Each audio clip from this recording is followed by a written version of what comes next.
All right. Okay. Before we start, again, I want to say that we are part of the NGSC Sports Network. Remember the website, guys. It's ngscsports.com. What's going on, gentlemen? Welcome. How's everyone going? All right. We're going. Yes, we Alex, are. Alex not here tonight. I don't see him. Oh, there he is. Perfect time. Okay. Okay. Good. Speaking, the devil shall appear. Yeah, his ears were burning. All right. Right. Right.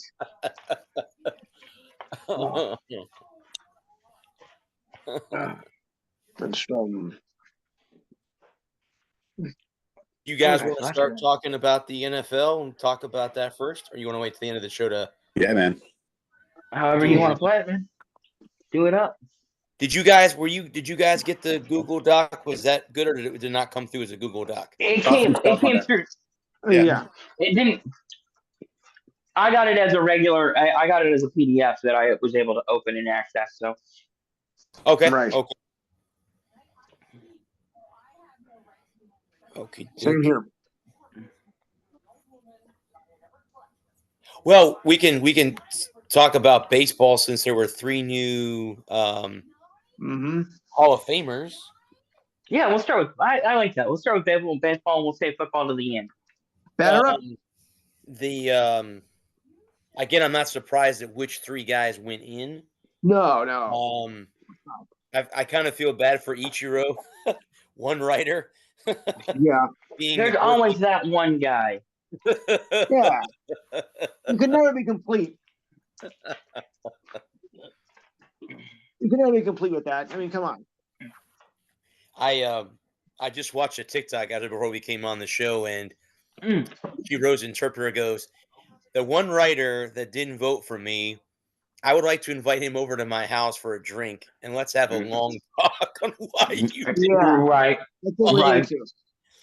I'm like, he's one of those sure ballot guys. Like, I mean, Yes. how would you not put him in? I don't know a The reason. only thing I could think of that would be a knock on Ichiro is no rings. Yeah, well, yeah, bud, that's a good point. That's a good no That's championship. the only. That's every sport though. Yes. There's an NHL like team sport. Mariners. I mean, he came over. The guy is just ended. No ring. Yeah, it's a blemish, but I mean, so many of the best of all time in every sport don't have a ring. So it's like, Of course. such an elusive thing for so many people. Yeah, I mean, the guy was probably the best pure hitter. If he played all of his career over in America, I don't know. His stats are top 3 of all time, and he still came over relatively late. What did he come over when he was 20? Mm-hmm. Yeah, he's. I mean, late 20s, early 30s. Yeah. he was amazing. I don't know if you guys have seen any highlights too. They still plays occasionally, and he'll like charity hits like 450-foot homers. Guys, the guy can still play. He's got his own league thing there in Japan that he plays with now. Yeah. Yeah, but we don't always scout by Japan stats. They're guys. I like the other 2 guys that all that were voted. I thought it was a good trio. That's my 2 cents. Yes, there was. They're retiring his 51 in August. Well, in Seattle. Undeserved. They announced that too.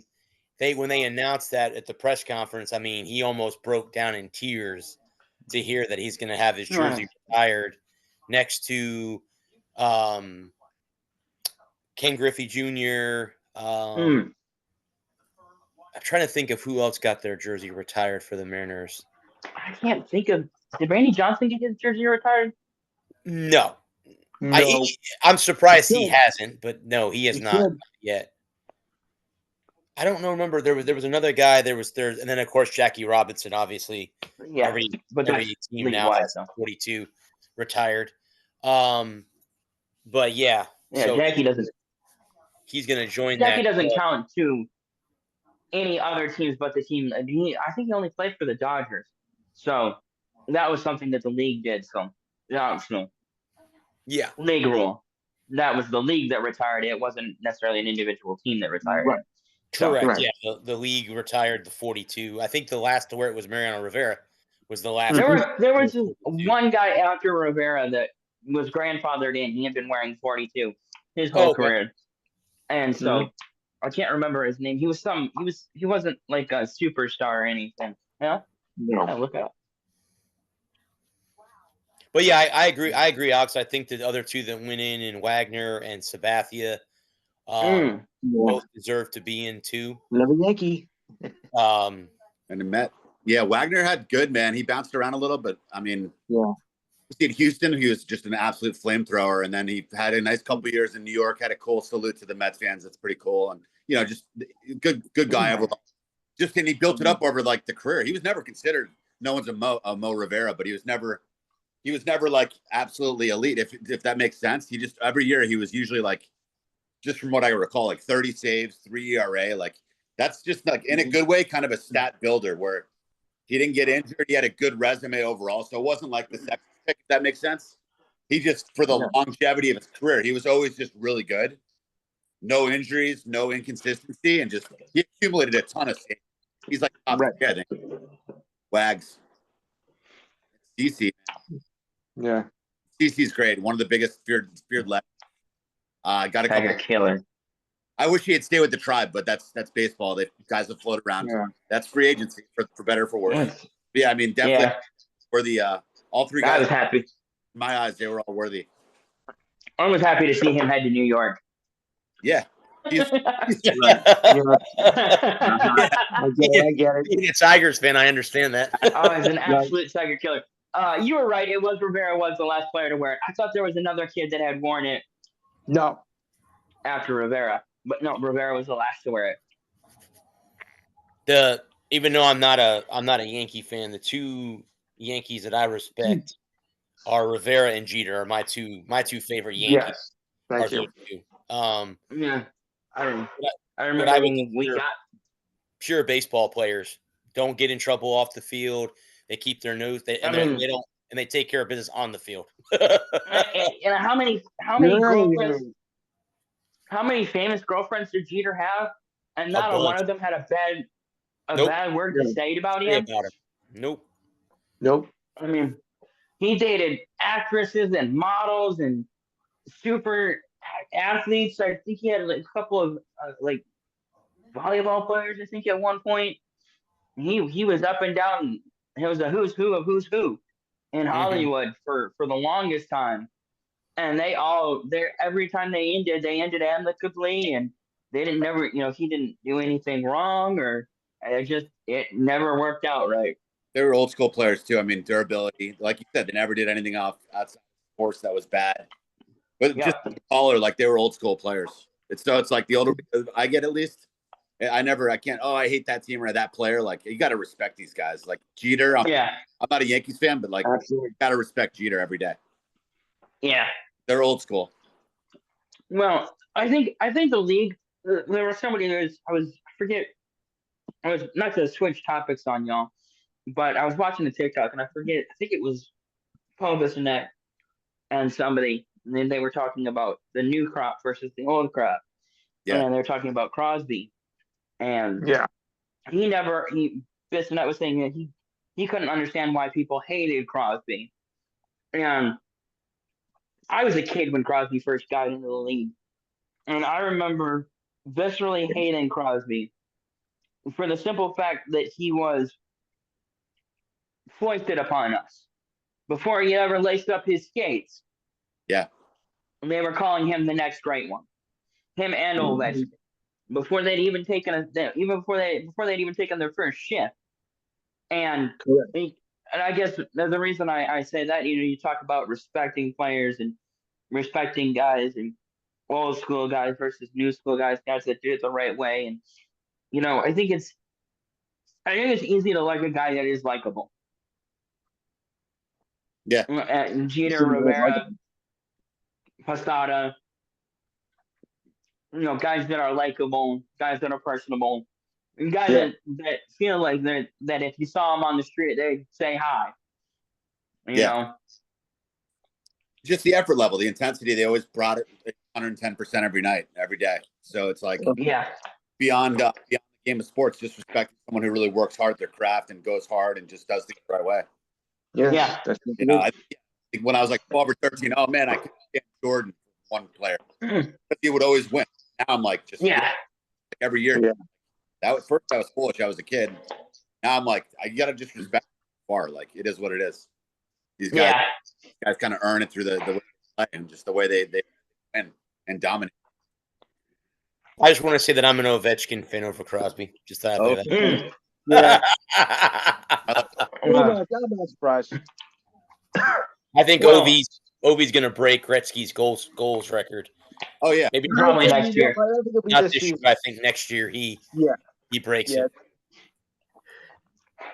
Eventually he will, but I think it's not until next year. Yeah, early next year. I think he breaks it. Did you guys know, speaking of hockey, the United States won the World Championship? The World Junior. Yep. We beat Finland in the final in overtime. Mm-hmm. I want to say, I watched the highlights. This is the second time in 3 years we've won a gold on Canadian ice. That's correct. What a salt in the rubbing in the wounds is that for Canada, for their to win on their home ice. Yeah. Mm-hmm. Yeah. Well, and Team Canada has issues going back to the big scandal from a few years ago with all the inappropriate, talking about inappropriate conduct, and they haven't dug themselves out of that yet. Mm-hmm. I agree. Yeah, I don't even think they've even won a medal in the last 2 or 3 World Junior Championships either. They've been around for a couple years. So I think they finished 4th this year. Pretty sure they lost in the bronze medal game. Outside looking in. Did they lose to Sweden in the bronze medal game? Is that who? That sounds right. Or is it the Czechs? I'm not sure who it was. It was one of those two. I think it was Sweden. Here's my question: are the Czechs allowed to play because of the whole roar with Russia, Ukraine? Because I know during the Olympics we were not allowed to play. No, the Czechs are allowed to play. They're not. That's a political thing. Again, we don't talk about politics on here, but I just know that they were cut out of. There's the Belarus. There's the Belarusians, not the Czechs. Okay, gotcha. Okay. Yeah. Okay.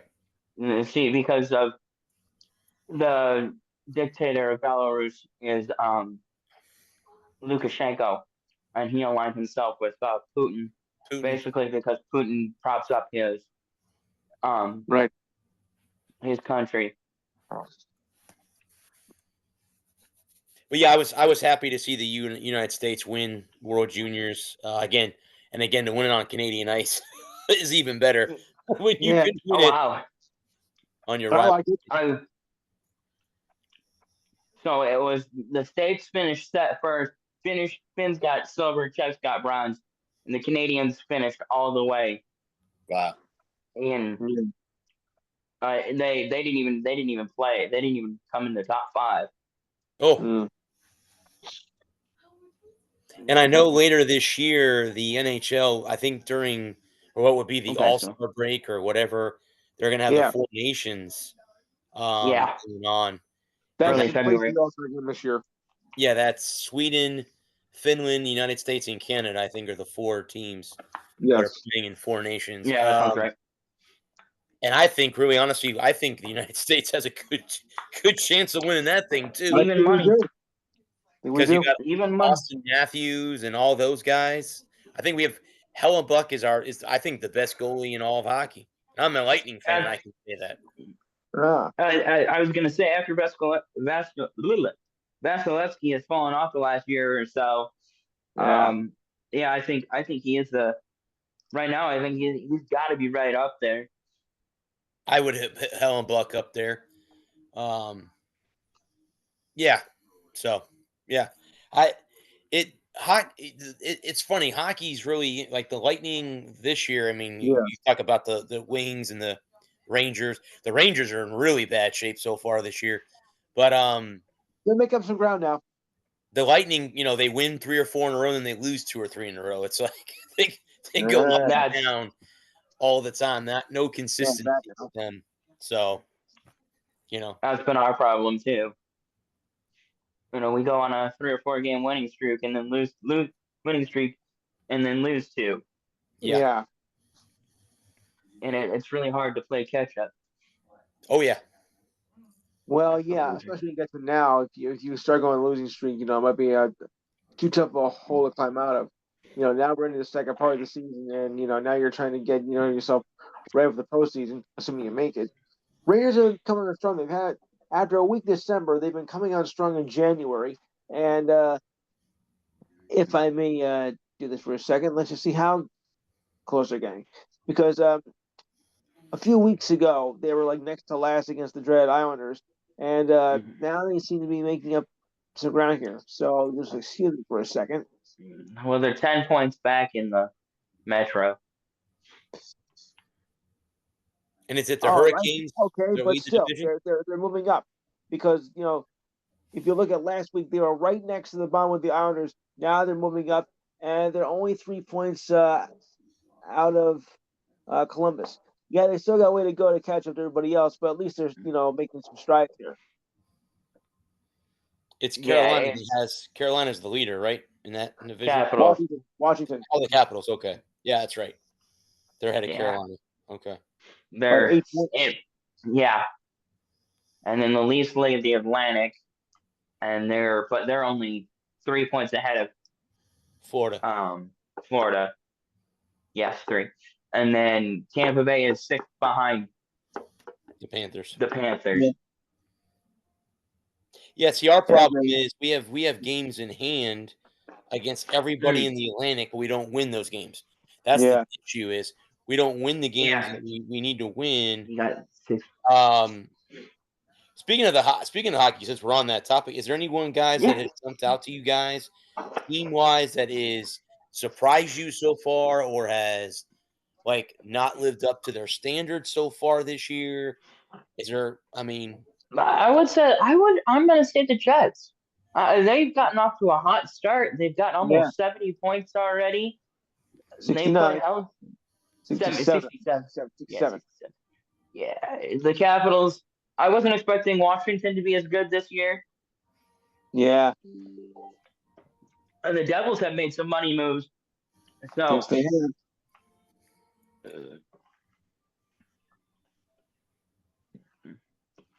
Yeah, I would agree, but I agree. I think the Jets, were the team because they got off to they didn't lose a game. Start. Yeah, they were on fire. I think they were 13-0-1 to open the season. Yeah. Yeah, they were undefeated. And then in the Pacific Division, you got the Knights and the Oilers are only 1 point apart. Edmonton's only 1 point behind Vegas. Close. That's close. Yeah. And that but that doesn't surprise me, so. No. I will say that the Canucks, after having a hot start, have faltered, and they've got to be their fan base is very flustered with how the team has played the last month and a half since the beginning of December. I also think too, Bud, they're trying to figure out where they're going to move JT Miller. Yeah. I've never been a big fan of selling. Not in the NHL. No. I'm not a big fan of selling in the non. We're 6. We were 6. We're 6-3-1 right now with a 3-game losing skid, and we are leading the Canadiens. Good. I've just never been a big fan of selling in any other sport than football, and I just don't think you can get enough with how the drafts work in the NBA and NHL, MLB, and NBA. I don't think there's enough value in a trade to sell. Outside of a guy that's got an expiring contract that you're not going to be able to bring back, that is not going to re-sign. Yeah. I just don't see the point in sell it. Keep your guys and build for the future, especially if you have young guys. Now, if you don't have any, if all you have is aging veterans, and you do need to set salary cap then huge. Then I understand. They have to Then I understand being a seller. But when you've got young guys, core guys that could be around for 5 or 10 years, I'm just not a big believer in selling. I don't see the point. A lot of times it's green. Look at the Rays. Tampa Bay has lost so many guys through trade. Carl Crawford or just spending the money. David Price, Longoria, Giants, goes on and on. But yeah, I mean, I think, well, sometimes if you're aging, look at Jimmy Butler's suspended by the Heat, they're moving him. You can't just hold on for your life and just hope it gets better. Sometimes you got to just reset. And what better way to draft picks and capital? So I don't know. It depends on what team. Sometimes it's awful. I hate if my favorite team is like if they're dead end, and that's where you just got to sell sometimes and just get fresh blood and new faces in the building and new energy. Really, if your team's going backwards, it's like you got to hit some sort of button and kind of reset. But most times, well, free agency shook everything up because now everyone's moving everywhere. It's musical chairs. But back in the day, more loyalty to whoever drafted them. When did that get? Well, free agency, that changed everything as far as just teams selling and teams not. If you were drafted by like the Pittsburgh Pirates back in the day, you could stay there for 15 years. Now it's like teams are waiting to snipe the teams with less money or just dead ducks donating to the bigger teams. I think they got to fix it. They got to make some sort of salary cap. I mean, baseball is just shot. I don't know how else to describe it. It's hemorrhaging. It's bleeding out really right now because the Dodgers are over. I know that was a random tangent, but I was thinking about that a couple of days ago. I just crossed my mind when you keep buying or selling because I'm thinking of the small market teams. Mm-hmm. I'll be right now like 4 or 5 teams have a shot at a ring. What's the? It's not even spring training yet, or maybe 8 or 9 teams. I it's off tangent, but it's like I wish there was more. Yeah. NHL, there's 15 or 17 teams that are buying right now, or there's good quality across the league. Yeah. That's NFL quality. So on a random tangent, I try to bring it back in. No, you're good.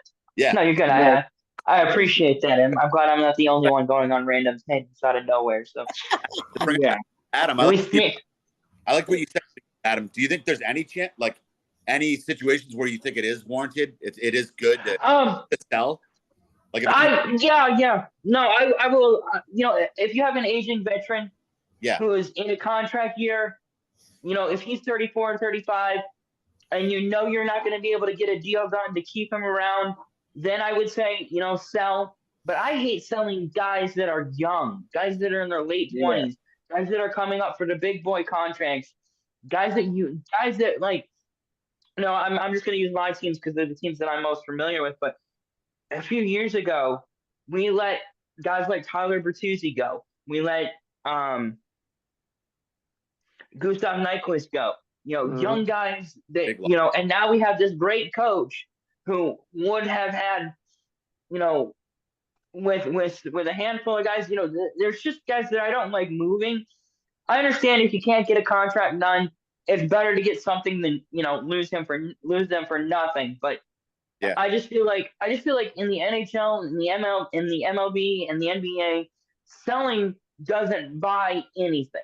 Like we're in the NFL.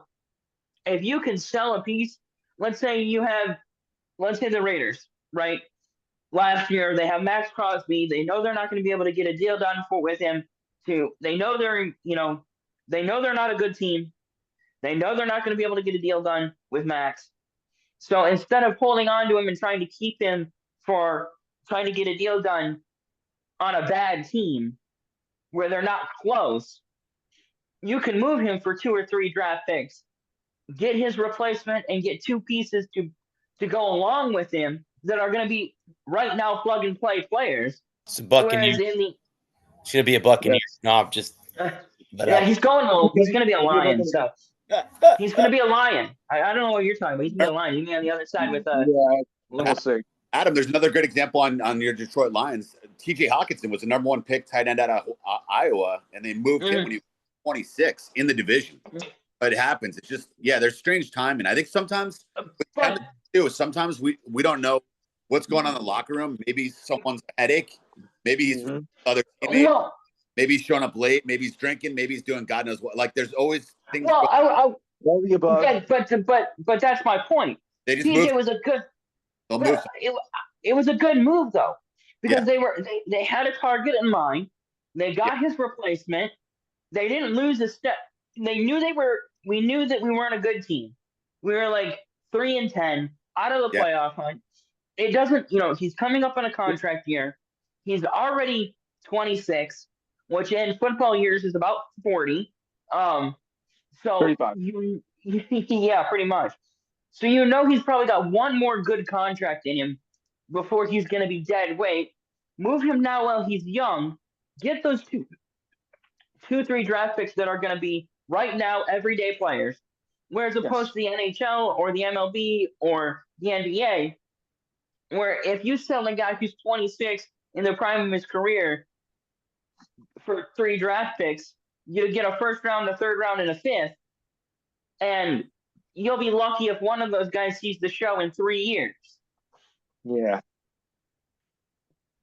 I think so. I mean, when players underperform, though, you see quarterbacks move around a lot, like a Trey Lance or guys like that.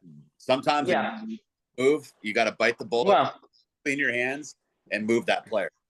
Yes. No, I in the NFL, in football, with the way the draft works, with college football, preparing guys, outside of probably, you have 3 rounds of drafting where you're going to be able to select.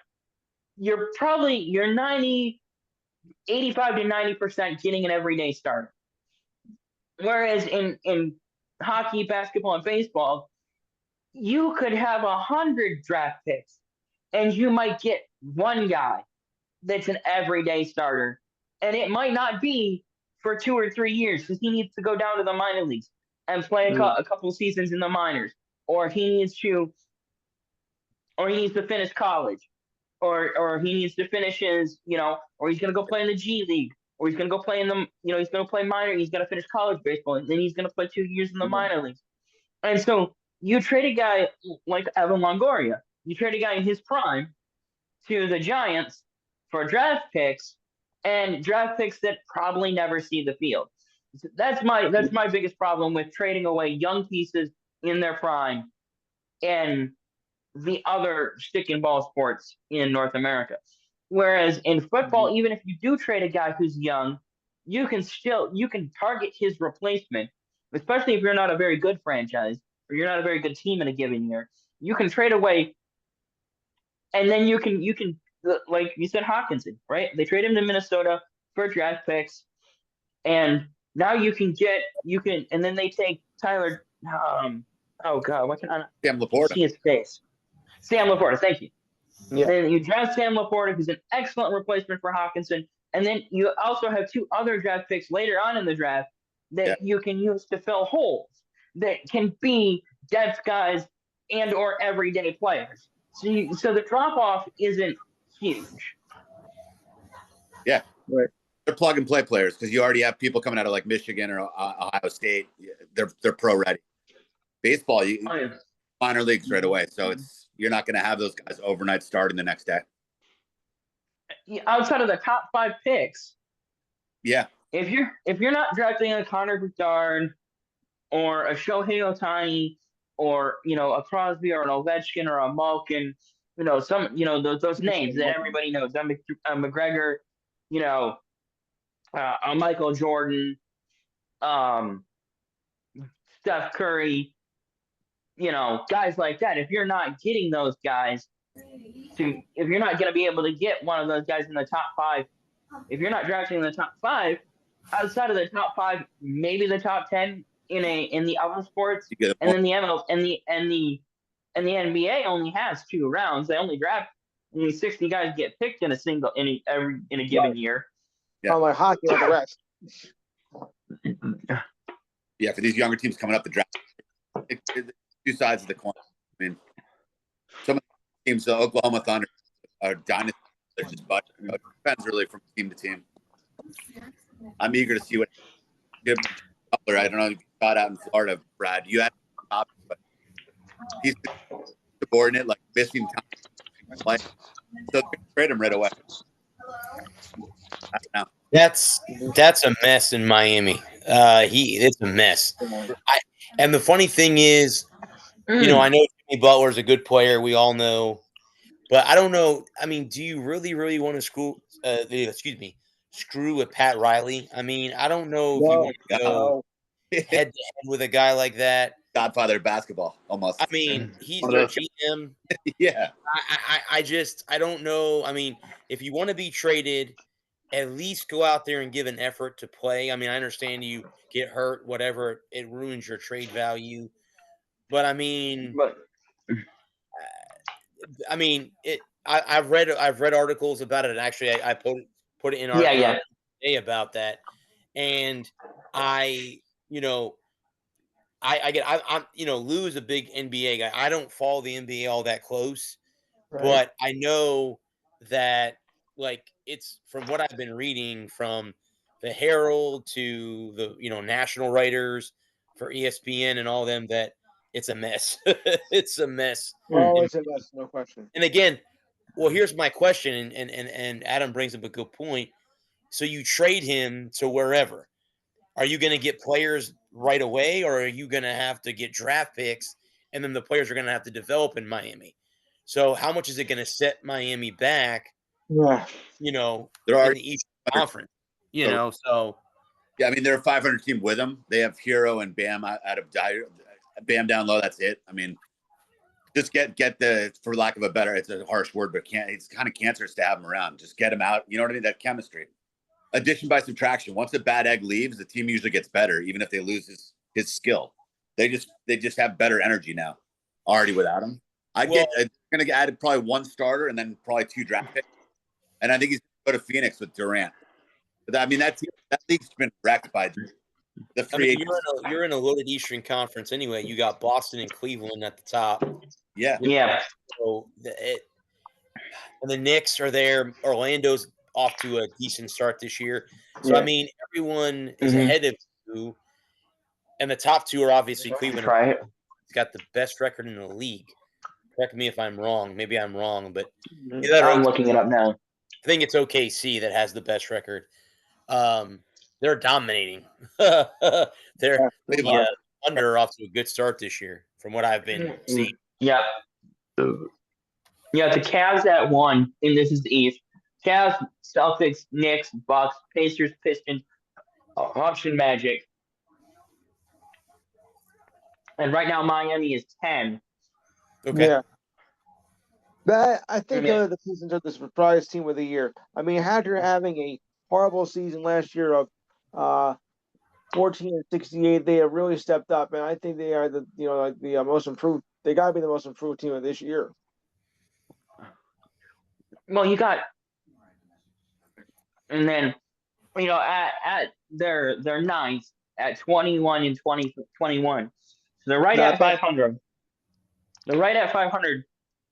And if you can make a deal to get Jimmy Butler gone, and Alex was saying, addition by subtraction, if you can add a piece that can, he doesn't have to be Jimmy Butler, but if he can take Jimmy Butler like minutes, which Jimmy Butler isn't playing any minutes, so I mean, Butler's been a problem lately. Pat Riley, they have heat culture, like those. Pat Riley, like Brad was saying, like he's well respected for really good reasons. That guy knows basketball better as well as anyone, and he garners a ton of respect. I'm sure he'll know like what he wants to get in a trade for Butler. See, guys like that, they can make their team better even if they lose a Butler. But I mean, you can't keep a guy like that around who's missing team flights and showing up late for practice. It's ridiculous. You got to clean the culture up. And it'd be different if he was dropping 40 every night. You can beat Dennis Rodman if you're dropping 40 every night. He was 5. Yeah.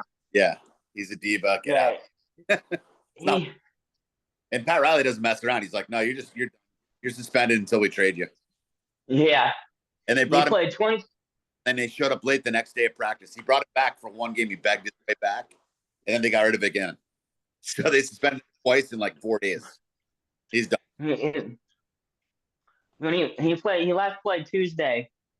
Yeah. He had 27 minutes, 13 points, 8 assists, 4 rebounds in a 116-107 loss to the Blazers.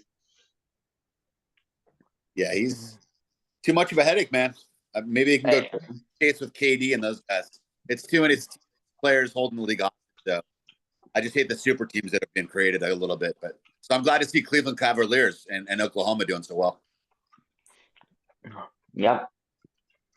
Well, the super teams didn't have a very long shelf life.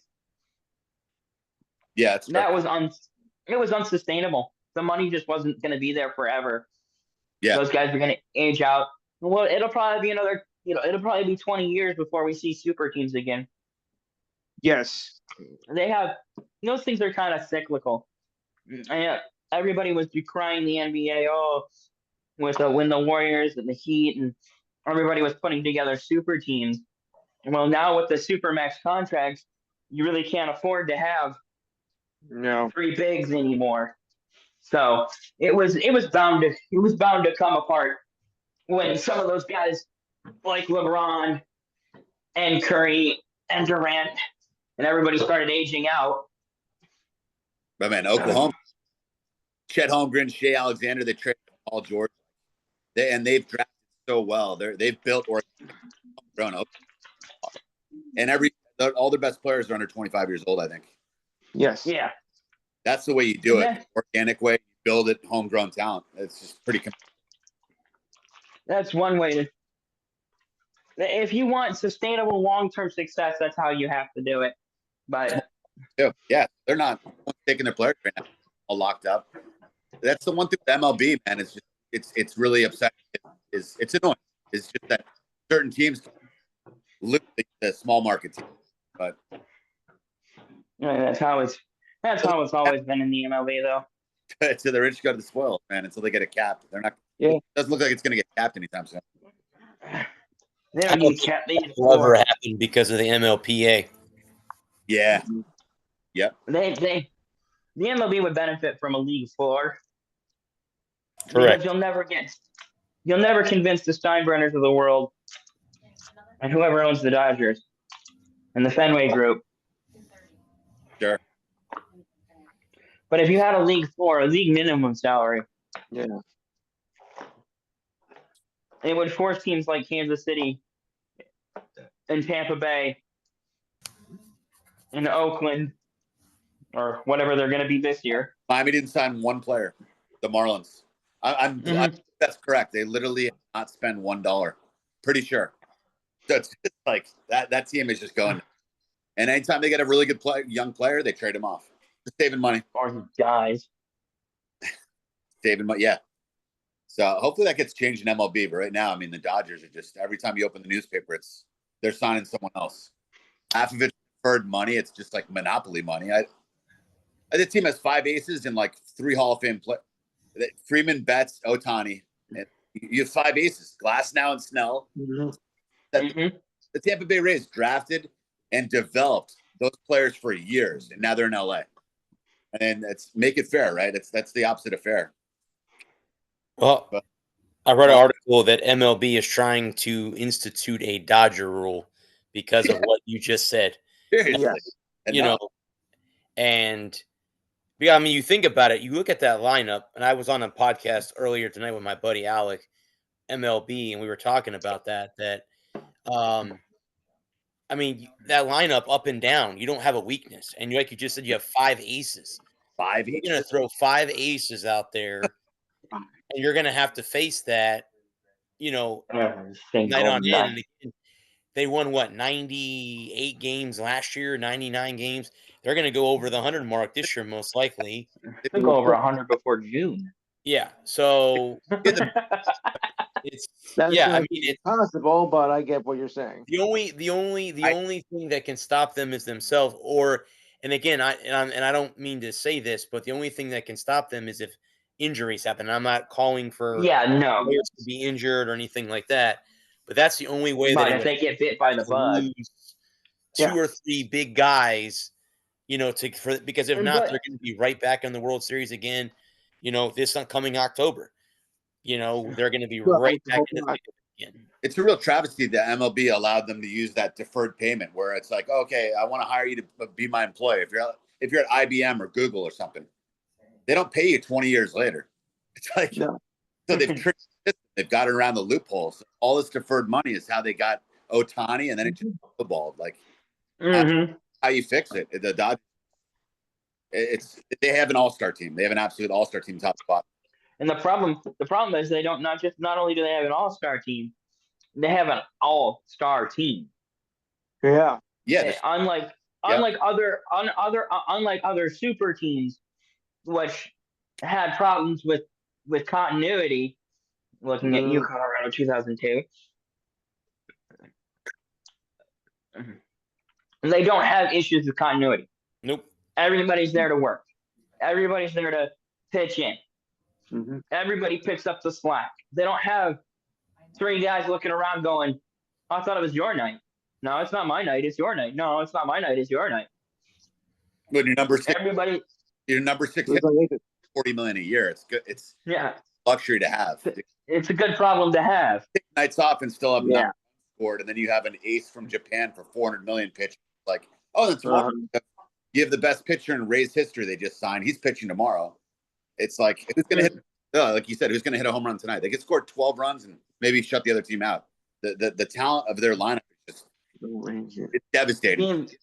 And it's like sports fans. I mean, Mets fan taking so much flack over the years, never really won much, and then they just signed Soto, the biggest free agent ever. It's like the Dodgers. It's already like their World Series is wrapped up. No one's even played an inning yet. Right. Yeah. Like, I was going to. Sure. The Yankees are always a great team. No one should forget about them. Even a Mets fan. I respect the Yanks. They've won a lot of rings. It's like everyone's already saying, "Oh, it's the Dodgers championship." I mean, that's total BS for the fans. It is. It's outrageous. Well, it's like we talked about going into the World Series last year, or going into the playoffs last year. Not just the World Series, but just I know everybody's already penciling in the Dodgers, and for good reason. I'm rooting hardcore. I'm rooting. I am. I mean, I just think it's almost like joining like a super team, like when KD joined the Curry and Clay in Golden State. Like, I don't know. I'm going to be rooting against the Dodgers all year personally. That's just me. Yes. What I want to say is that everybody thinks it's a foregone conclusion, and I'm for understandable reasons, but we still have to play the games. Yeah. And I mean, if nothing else, we'll sneak a rat in the locker room, and we'll just disturb the team chemistry, and they'll hate each other. And no, I didn't mean to say just Yankees either. Obviously Detroit too. Like we're all fans of good teams. Tampa Bay plays. Yeah. I want the Rays to be able to beat. Sometimes they'll beat the Yankees. That we all like good teams, and the best way these seasons play out is when there's a lot of parity and anyone can win. So I've never seen it's really like demoralizing to me. It's already like, oh, it's just the Dodgers year already. I'm like, no, hopefully someone knocks them off.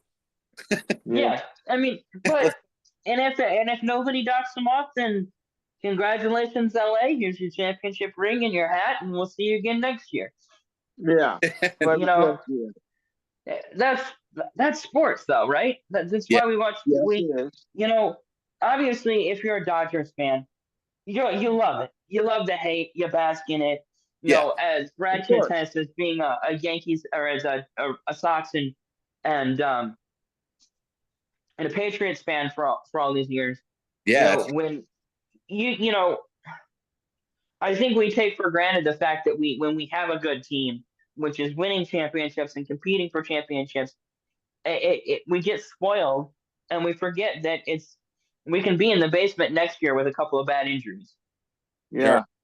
And I won't begrudge the Dodgers fans their revelry in having a good team. Yeah. The way I look at it, and I'm just me, but I like to root for good teams. I like to root for winners. I'll like to see an underdog pull one out. Mm-hmm. But if you got, it's like John Madden said, you got two good football teams playing good football, and then you got good football. Yes. And how much better would the league be if they broke up the Dodgers? And Freeman was. The league's better with the Dodgers are popular, hallmark, household name. Yeah. Well, and think about Japan with baseball, so it's a huge it's like when the Knicks are good in basketball. Like the league, it's good for the league, right? So same thing. Well, and my point was my point being that if they broke up the Dodgers and they made the Dodgers move Snell and Freeman and Soto, or did he sign in New York? He's in New York now. He's a Met. Okay. And then Mookie Betts, it's Mookie Betts that signed with the Dodgers. Yeah. If they made if the MLB made the Dodgers move Mookie Betts and Blake Snell and Freddie Freeman and a couple of bullpen pieces and distribute them across the league, does that really make baseball better? No, if Freddie Freeman ended up in Colorado and Snell ended up in Kansas City and Betts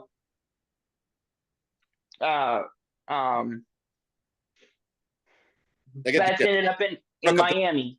If you broke up the band. I mean, no, it wouldn't be that way. That doesn't make. I wish they wouldn't be able to. The way they did the contracts was unethical. They deferred money 20 years, 40 years away. That's what I'm saying. Yeah.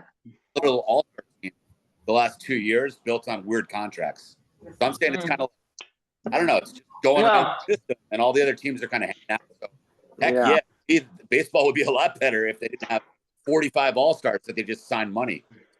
But the problem, that's not how you build a team, to me, but that's how they do. My thing with that is, even if you broke them up and you sent out those great players to, you might be able to make the Yankees a competitive team, but they're close. You send them to Detroit, make Detroit a more competitive team, but Detroit's close, Cleveland's close. All these teams that are super close, it might be better, but the problem is that they're not going to end up on a close team. They're going to end up in Colorado or Kansas City or Miami or Chicago.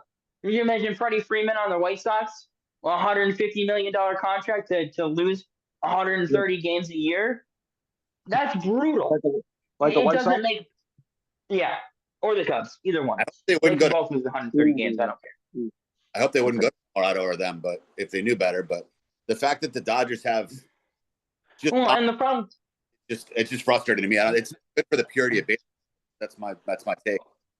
Well, literally buy a championship. Isn't that go against? I'm not. No, it doesn't.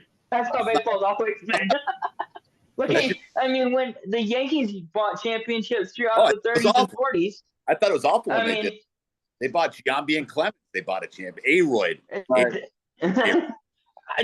The Yankees were the first team. The Yankees were the first team to buy a championship in 1920 when they traded with Boston to get Barry Bonds or to get Babe Ruth. Babe Ruth. Yeah. Yeah, and they had Babe Ruth and Lou Gehrig and Murderers Row, and then those 70s Yankee teams, and they always had the problem is that those teams that are in the middle, they're on the bottom, they don't have any incentive to buy, to spend. I can't fault the Dodgers front office for finding a loophole.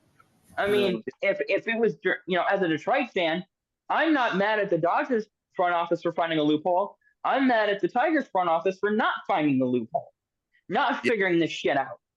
I'm not gonna blame the Dodgers for exploiting the rules when my team, and they didn't break the rules. They didn't do anything illegal.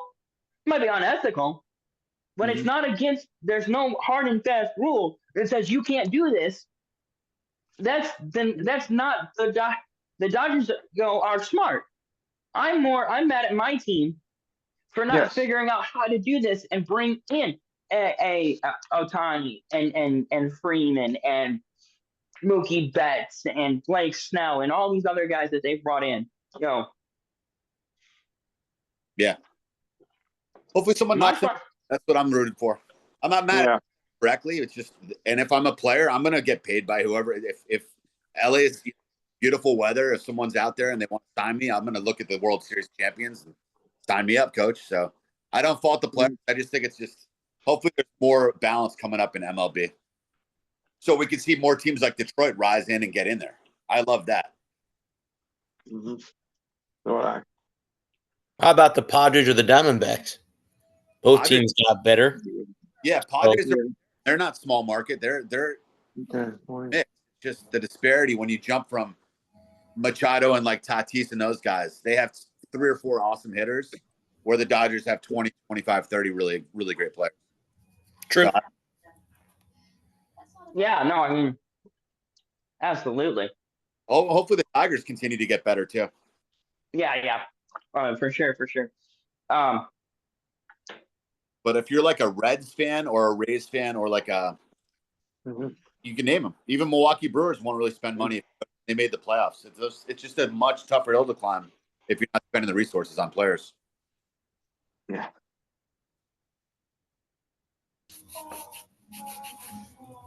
There was a crazy trade proposal that I saw today. Speaking of the Rays and the Reds, trading Yandy Diaz to the Reds. Yeah. I heard the Reds have a first baseman, so I don't know if they would exchange first baseman or what, because the Reds have an up and coming player in De La Cruz who is going to lead the majors again this year in steals, unless he gets hurt. And he's worth the admission to watch, because I got a chance to watch him last year covering the Rays. They were here at Tropicana Field. He's awesome. And he's just it's poetry to watch him run the bases, because he can get from first to third in like that. He's at third base, and then he can steal home, and he's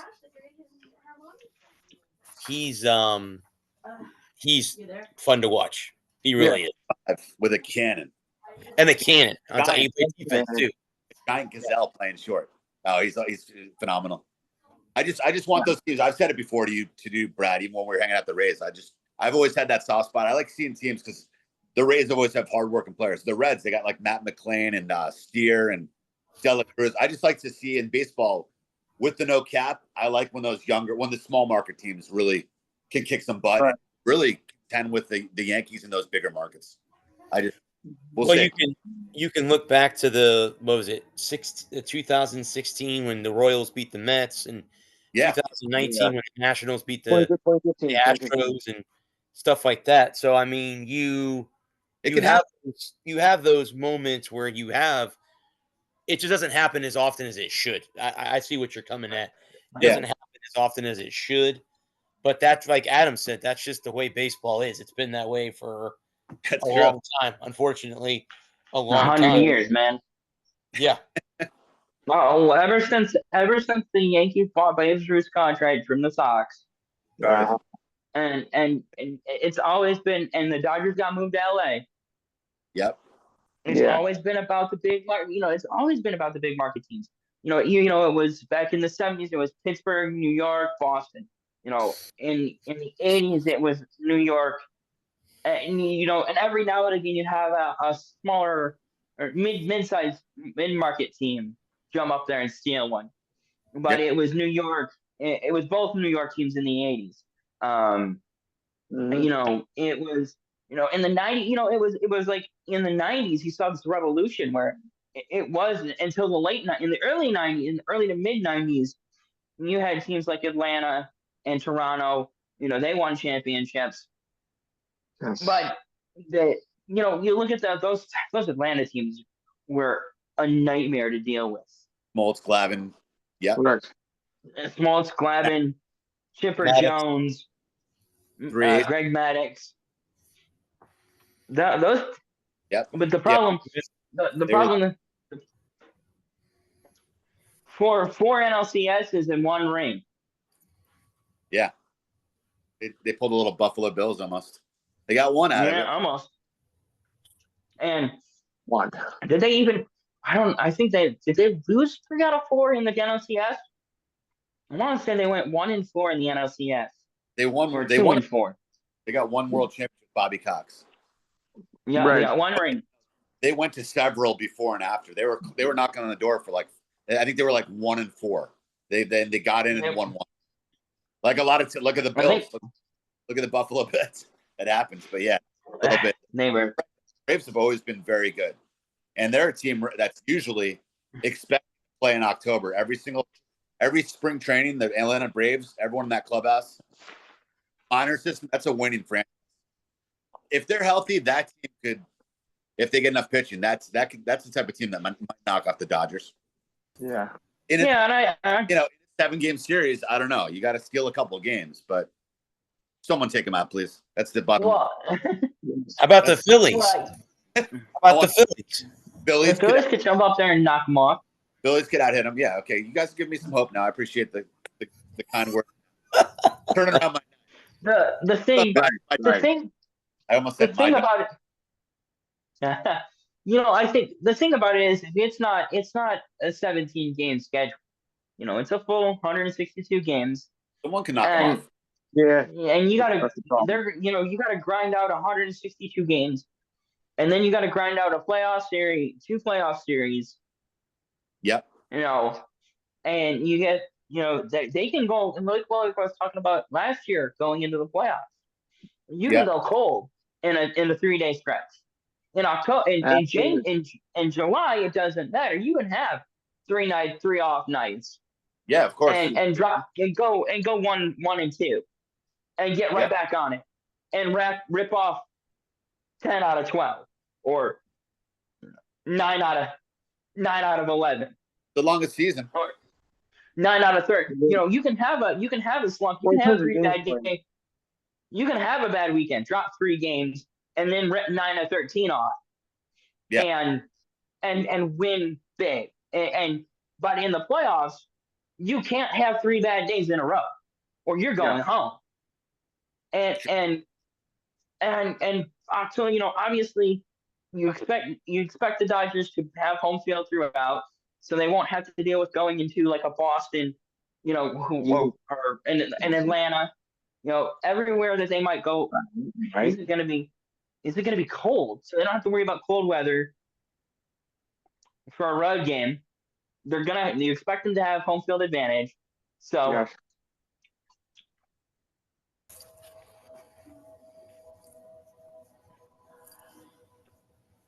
So, you just gotta hope that you can catch them on a downswing in the playoffs. Had 3 good days. Padres knocked them out. The Padres were up in the series. The Padres almost knocked them off, but fast forward now, this offseason, they have 3 or 4 more awesome players. So I'm like, okay, hopefully someone else rises to the occasion and knocks them off. I agree. Games, it's you gotta get through 162. And as Brad said, I don't know injuries as much as anyone, but no. They are. You're not going to see the same exact roster. It's just injuries are inevitable in any sport. Exactly. So it is what it is. So it's not going to be the Dodger team. We'll see.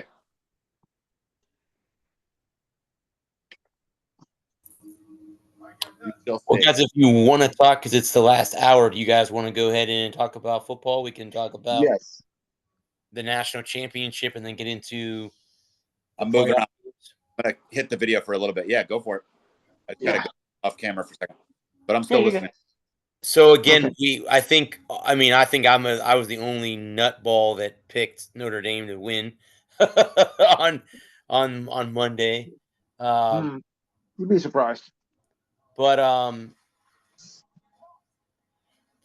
again, I'm not surprised. Unfortunately, now we're going to go down in history as the first 12-team champion is the Buckeyes, and from here on out, they're going to have that chip, and they're going to say that we were the first team to win the 12-team playoff. They'll brag about that until the end of time. They will. They'll always find a way to do that. Still didn't beat Michigan. I think overall though, you're obviously Big Ten. I think overall it's good for the league, for college football. Not Ohio State won. I think just not just the championship, I should say, to be more clear. I think overall the way the format played out, I was a fan of that. Did you guys really enjoy it? I like the format. More teams. I didn't hate it. No. Yeah. More teams in there. Live dogs. You saw a couple upsets almost. I like and to be. I know that SEC's been like the big bad bully, and I still think they're awesome, but it showed that there's other really good teams. So I think overall it was good for like overall college football. There was more teams in the mix. Yeah. I think there's a new bully on the block. I don't think it's the SEC anymore. I think it's the Big Ten. As an SEC, you know, I'm an SEC guy. I'm an SEC country. Awesome conference. But I'm telling you right now, with Michigan, again, we'll be back. You know, they had a great end of the season, won their bowl game. Ohio State now is tops. You throw in USC, UCLA into that equation, you know, they're not going anywhere. That conference isn't going anywhere. And the SEC got Texas and Oklahoma, but Oklahoma had an off year. You know, they'll be back. Playoff. So there you go.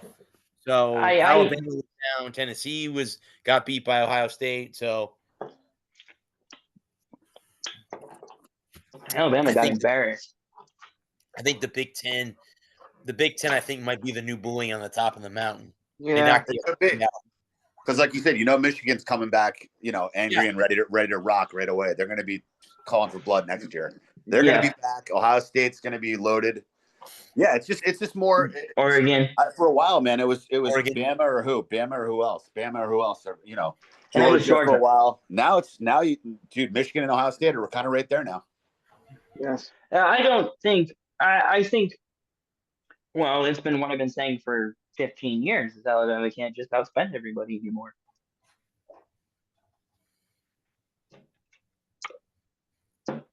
Yeah, it's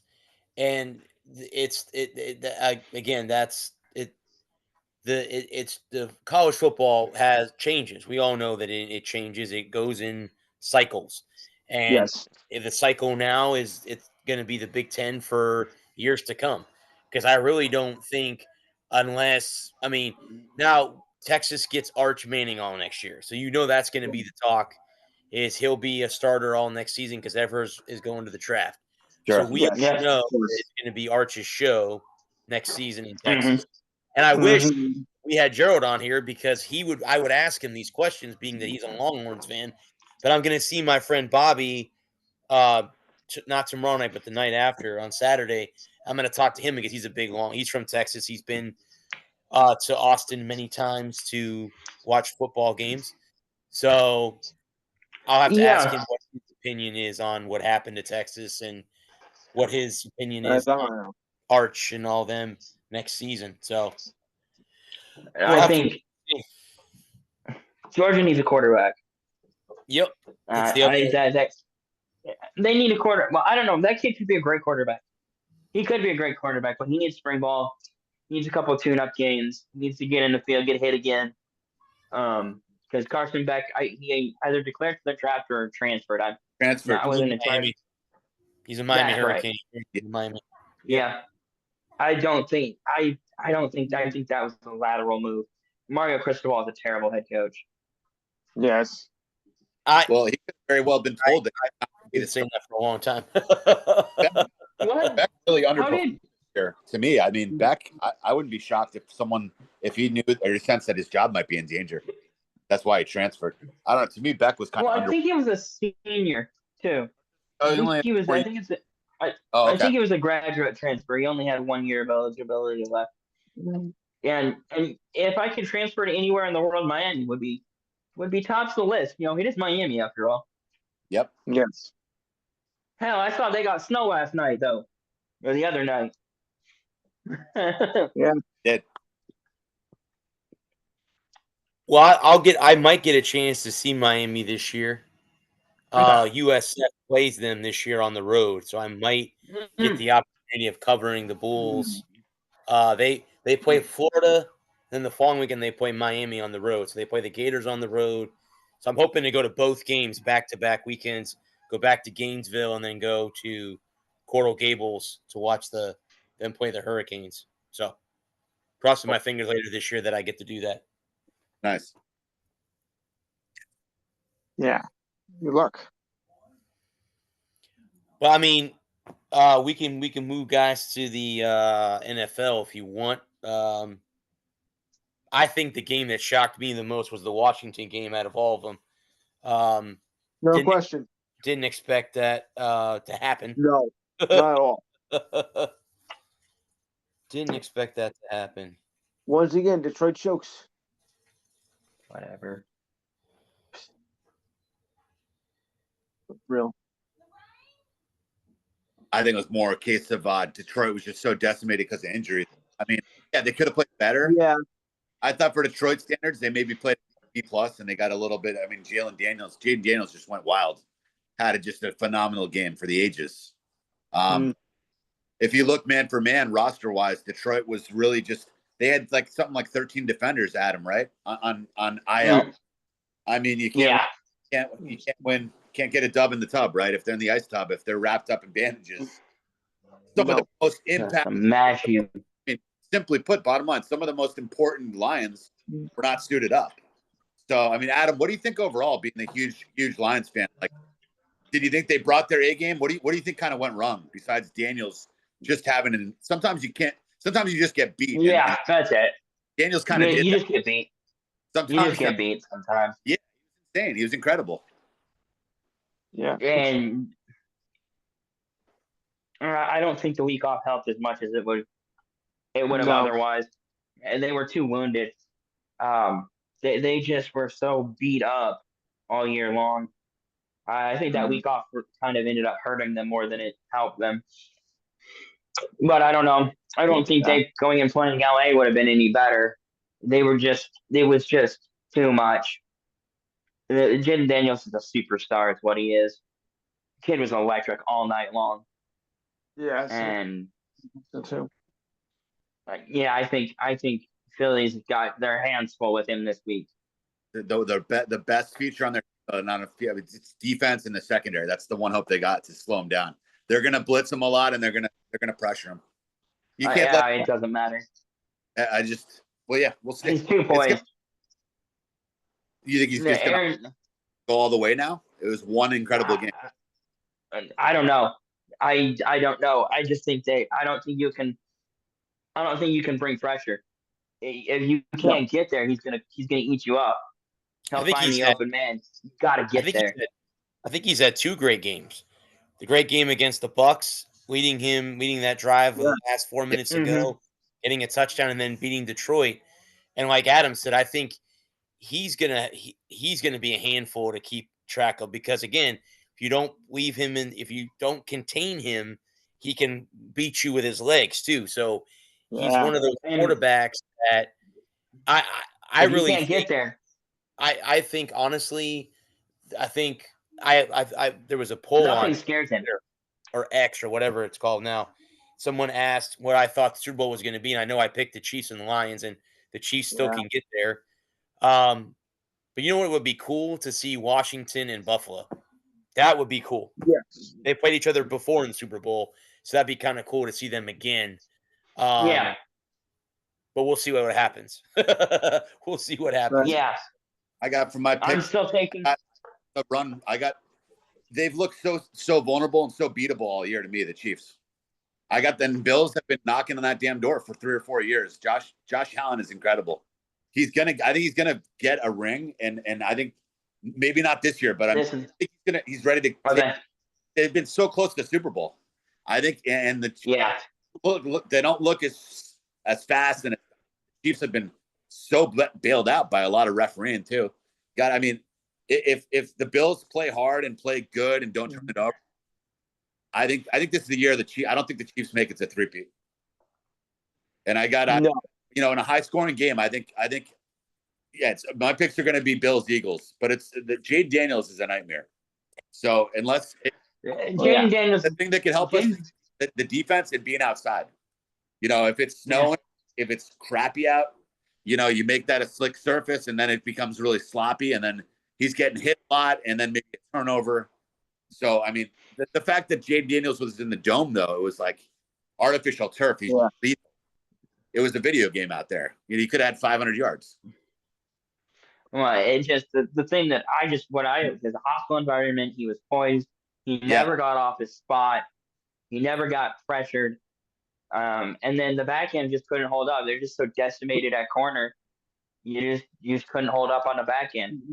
If I would, you say you want to pressure him, I would pressure him early. See if we can get to him, and then if we can't get to him, then adjust.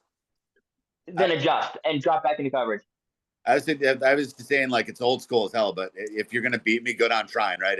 If someone's gonna beat me, my defense is blitzing. Like if you go down swinging, because otherwise it picks apart. But then again, if you go against the Stafford, he can pick you apart. But I think with Daniels, you got to just rattle rookie. Yeah. Well, I think those first 15 plays, you mix a lot of blitz in, see if you can get home. Yeah. And if you can't get home, then you go into a lot of quarters, play a lot of quarters the rest of the way. You gotta. I don't know if you leave a linebacker in the spy to keep him contained. I wouldn't really so much worry about rushing up the edges. I want to come upfield, but I wouldn't want to go around. I want to stay inside so that he can't move the pocket and break contain and get outside. Yep. Just literally have a middle linebacker, just spy and just literally sit the line of scrimmage and just survey this, lock eyes with him. If Jaden Daniels goes 3 yards to the left, he's going 3 yards to the right with it. Just mirror him wherever he goes. Don't let him take off. Don't let him break off at 34 yards. Well, he's so fast. Because on a third and 11, he can run for 12. So you got to really he's so different looks. The problem is he's so fast that even if you try to stay with him, he's gonna drop that hip and he's gonna go. But once he can do that, he can give you that hip, he'll give you that outside hip, and as soon as you take that step, he'll drop that outside hip, and if you take that inside hip on him, he's dipping and going to the outside. If you try to stay wide and not let him get to the outside, then he just comes inside on you. Everybody's got to be slowing to the ball. You got to slow to the ball. Yep. And that's their hallmark. That's their calling card this year. And I think that guy behind your head is going to be the most important player for the Eagles on Sunday. Yeah. That's what the Commanders do not have, guys. If they can run with Barkley for 200 yards, Daniel's going to be standing around and play takeaway. I mean, if they can play takeaway, don't give him the ball. That's kind of and last. The Lions were trading back and forth with him. If the Eagles get ugly and slow it down and just pound Barkley and just keep the ball, can't score on the sideline. Well, a couple of pick six and a fumble in the red zone. That's your undoing right there. Hurts has got to take care of the ball. Yes. What's the weather like? What's the weather going to be like in Philly on Sunday? It'd be 30s, I think. I don't know. Yeah, somewhere in the upper 30s.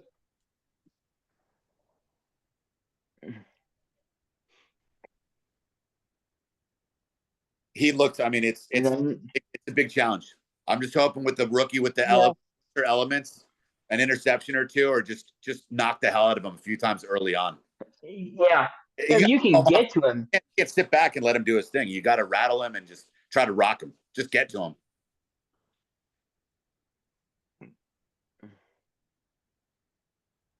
So, so it's going to be Adam. You got Bills. Are you going Chiefs? I'm going Chiefs still. Yeah. Chiefs Commander, right? Or are you going Chiefs? I'm going Chiefs Eagles, but I think both teams can lose. All right, I got Bills Eagles. Lou, what do you got for the Final Four down to the? I think those are Bills. I think this is Josh Allen's year. I really do. He's finally ready to go there, man. He's deserving. Yeah. Wow.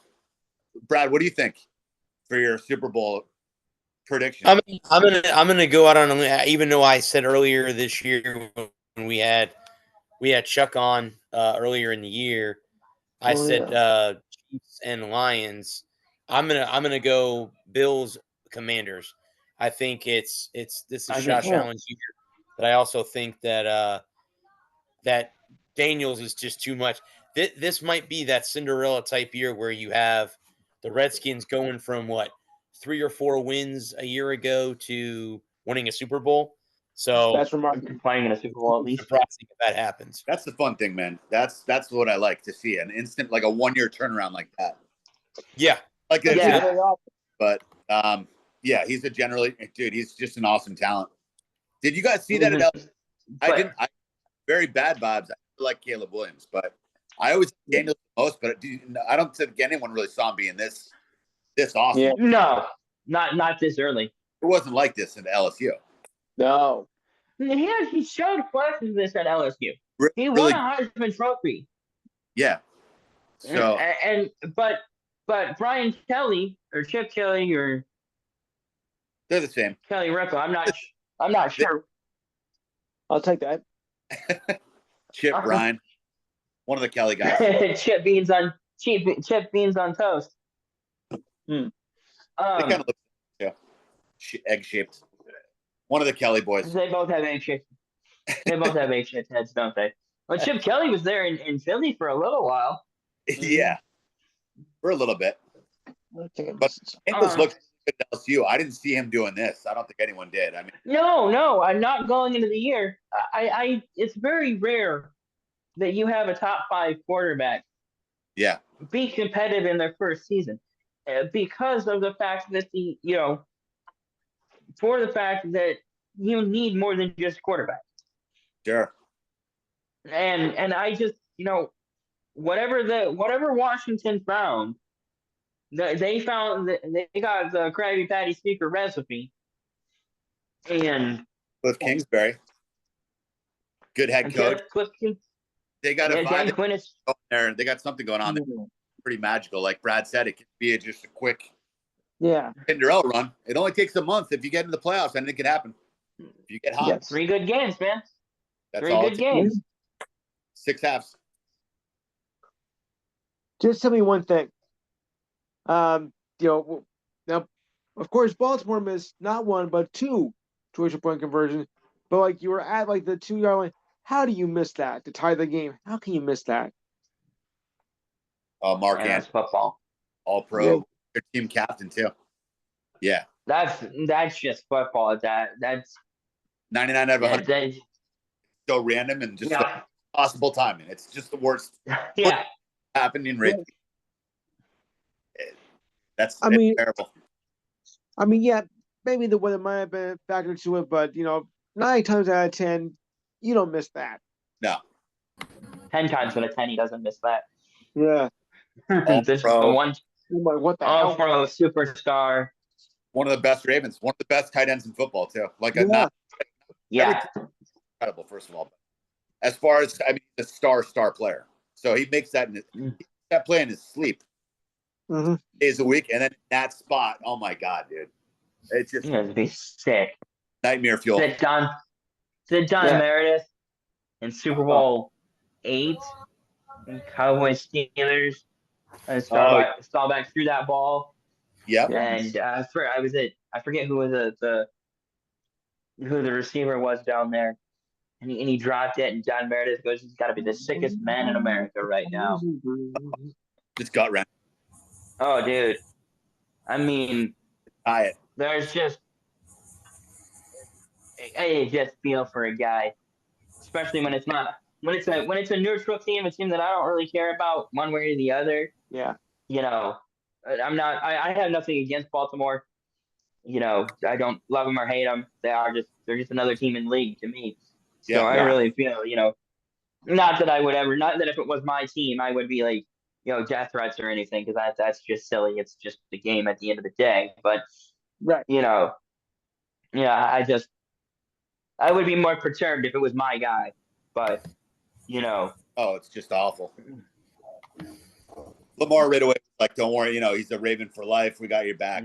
That's all you can. That's a good thing to do. That's all you can do. Say is be a great teammate, especially as of the team as a quarterback. But a massive kick in the goal. in that locker room, it must have been a more like just. I don't know. They had I don't think Lamar's ever going to get one. You guys think so? The AFC is loaded. Yeah.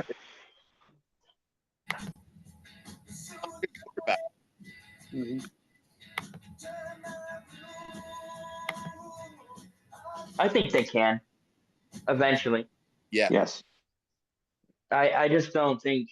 I think unfortunately for Lamar, and for you got Josh Allen, Patrick Mahomes, Josh Allen, C.J. Stroud. Joe Burrow's been on the doorstep a few times. That's it. That was the other guy. Yeah. Joe Burrow. Four or five really, really good quarterbacks that you could all see. Yeah. There's 4 or 5 of them just in the AFC. One can only get to the Super Bowl. The AFC is loaded with QBs right now. Yeah. Yes, they are. Yeah. It's really an interesting 4 or 5 really like Hall of Fame caliber QBs all going against each other just to get to the Super Bowl. Wow. Yeah. And then when they get there, they got to face Jalen Hurts or Josh Daniels. So, yeah. I mean, 2 quarterbacks that are really good in their own right. So, yeah, Josh Daniels, Jalen Hurts, Jaden Daniels, Jordan Love. I think he's going to come along nicely in the next 2 or 3 years. Yeah. I think he's got tremendous upside. And Jared Goff, if he can just clean it up 2 or 3 play, if he doesn't, the problem is that you start getting behind, and the biggest thing was that defense just couldn't stop a nosebleed last week. And frustrating. They just got boat raced all evening. And Jaden Daniels just unflappable. I noticed too, Adam, for Lions, the defense, we've talked about that for a while now, just war of attrition. But after a while, if you lose 6 or 7 key players, it's so tough to overcome. I felt like a couple noticed we're back in the lineup. There's always a risk. They could have been rushing them back just to get them back. Yeah. You don't even know 100%. They just want to be out there. They're all taped up or drugged up. So it was defense was kind of like they were vulnerable to Daniels doing what he did. Yeah. It's just like healthy and the full strength defense with the outside weather. Maybe it just throws them off. Because I don't know. I gotta hope for something here.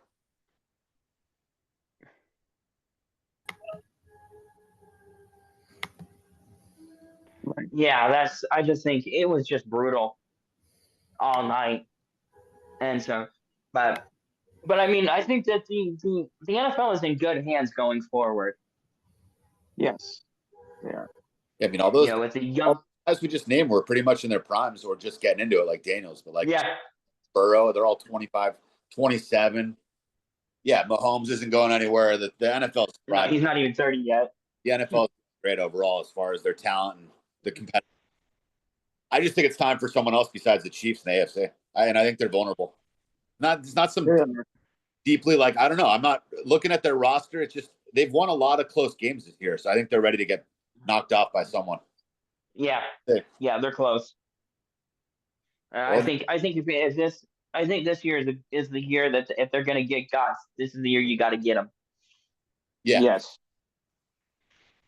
I think that both Chiefs will be. I think both championship games will be highly watched, and I think Chiefs Eagles. I know a lot of people are talking about how they don't want to see Chiefs Eagles, but mother, they're going to tune in. You know you are. And if you want to beat Mahomes, you got to have a great defense. I don't know. I'm just sick. I don't want to get decided by refs, and I've seen that more and more. I don't want to see it, but I know I'm seeing it far too often this year. The refs get a lot of calls. I feel lame saying it, but it is true. They're getting calls. So it's like when you get refs on your side, it makes it a heck of a lot harder for other teams to beat you. You guys feel like the treatment, like special treatment here? Well, I think that a lot of it. I think a lot of people just don't like a winner. Yeah. And when you have a winner, you're much more closely scrutinized, and so it feels like calls go against you more than they do. That they get more calls than anyone else. But I think on balance, I think the calls pretty much break 50-50 for everybody. And I think being an official is an incredibly stressful thing to do. Oh yeah. And I don't think Yeah. anybody that's complaining about officials isn't officiating isn't signing up isn't running down to the league office banging on the door to be an official tomorrow. You know. And I think at the end of the day it goes back to not letting the officials get involved. You just make the plays. They had one that call where Mahomes just left the pocket by his own volition. He chose to do that, so he's in play. He's the equivalent of a running back or a wide receiver. You don't have to play him with kid gloves, right? Mm-hmm. They went to hit him. He collapses like a bag of bricks, just a split second before they hit him, and it's a flag. I mean, I do think sometimes he's getting some calls. I hope. Mm-hmm. I think if he wins or loses, just limit the flags. That's what I'm asking. I think because it's Mahomes, because he's been. I am loved and respected by. I think people think he gets calls that. I think everybody gets those calls. Yeah. I don't think it's just Mahomes. I think everybody gets those calls, but because it is the Chiefs, there's more scrutiny on the Chiefs games. There's more eyes on the Chiefs games because of Travis Kelce and Taylor Swift and everybody hating on her being involved now. That people are more. There's a lot more scrutiny.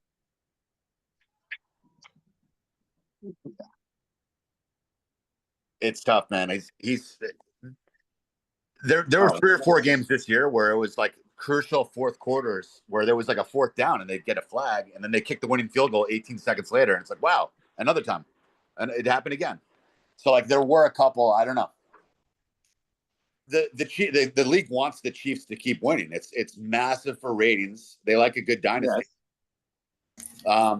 So I think they're getting some favors sometimes. Lou, do you think they get calls at Brad? Do you think they get? I do. Yeah, it seems like it to me. You know, they seem to get more of the calls and against over other opponents. So yeah, you know, because they seem like Mahomes, you know, a lot. So it's, you know, so I think they are showing favoritism to the Chiefs.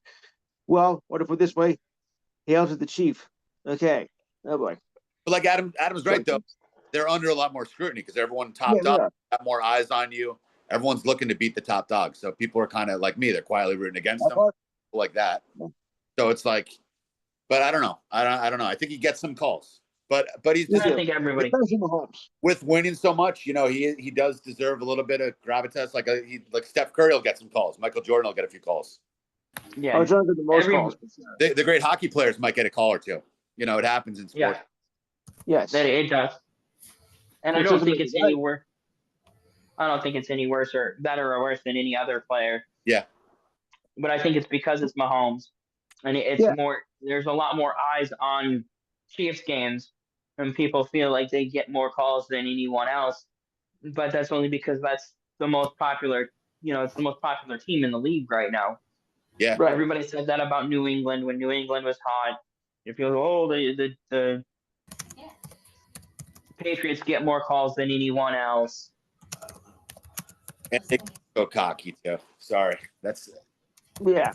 I was so happy. People can hate on the Eagles all they want. At least we got them. We ended Brady's reign. We got him in the Super Bowl. That strip sack. We helped it. Exactly. As long as someone takes him out, that's the goal. Well, we took them out. Twice. Yeah. Giants got it twice. Giants got it twice. Giants. Yeah. Fucking Eli Manning. Yep. But no, I don't think it's. I only think it's Manning, and I also think that the fact that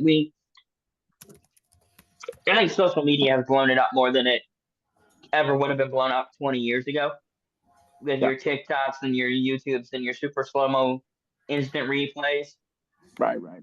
And the fact that, as I say this, I said this already, but I'll say it again, I don't see anybody else running out there lining up to call these games as an official. Now everybody's got an opinion. Yeah. But I don't see hundreds of people knocking on the NFL's door to sign up to be an official tomorrow. So, I think it's easy. Right. It's easy to criticize when you're not there. So, right. Brad, do you think he gets calls or not? Just typical of any quarterback. Patrick Mahomes. Well, I agree with Adam. I think every quarterback gets calls. Again, yes. Quarterbacks, and I'm going to say this, and it's the same thing with hockey goalies. Yeah. If they get hit, they act like big babies. You guys are athletes. You get paid just like everyone else does. And, I mean, goalies, obviously, you're in more pads, so you have more protection. Yeah. But, I mean, ever since they kind of changed the rule with you can't hit a quarterback and this type of thing, everybody gets calls. I also think you guys were talking earlier about the future of the NFL. Let's look in division with Mahomes. You got Justin Herbert with a new coach. He looked pretty damn good this year. And Bo Nix. Bo Nix is another guy that was drafted that had a good season this year. Yeah. So, I mean, that division alone, outside of the Raiders, there's 3 teams vying for that division championship next year. I think the Broncos and the Chargers both could make a run at Kansas City next season. And like you guys said, I think this is the year that KC is most vulnerable, and you better get him now because Andy Reid's going to go in the house and say, okay, here's what we need to fix. He'll fix it, and they'll be back to where they were a year ago or 2 years ago where you couldn't beat them. Yeah. So get it fixed now because if you don't, they'll fix it. Yeah. The way to fix it. Break it now. Yep. They'll fix it. Break it now. Break it now because they gonna fix it. They'll fix it.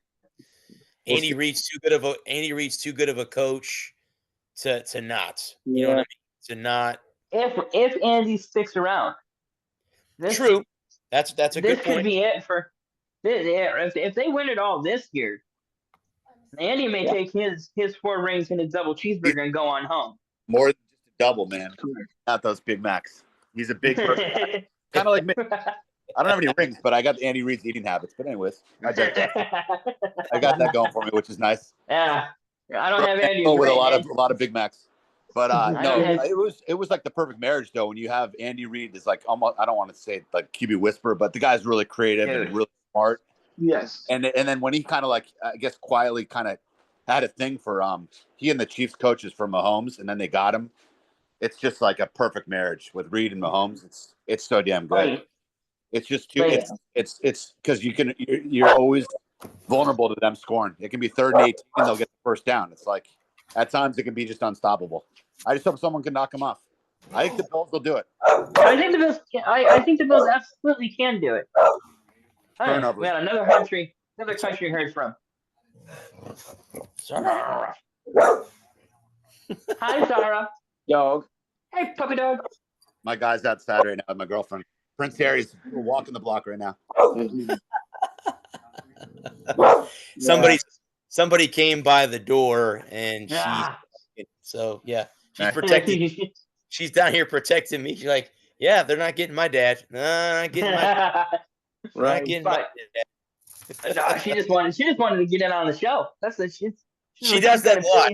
She does that a lot. I love her for that. She does that a lot. She's got opinions on the Chiefs. Yeah. No,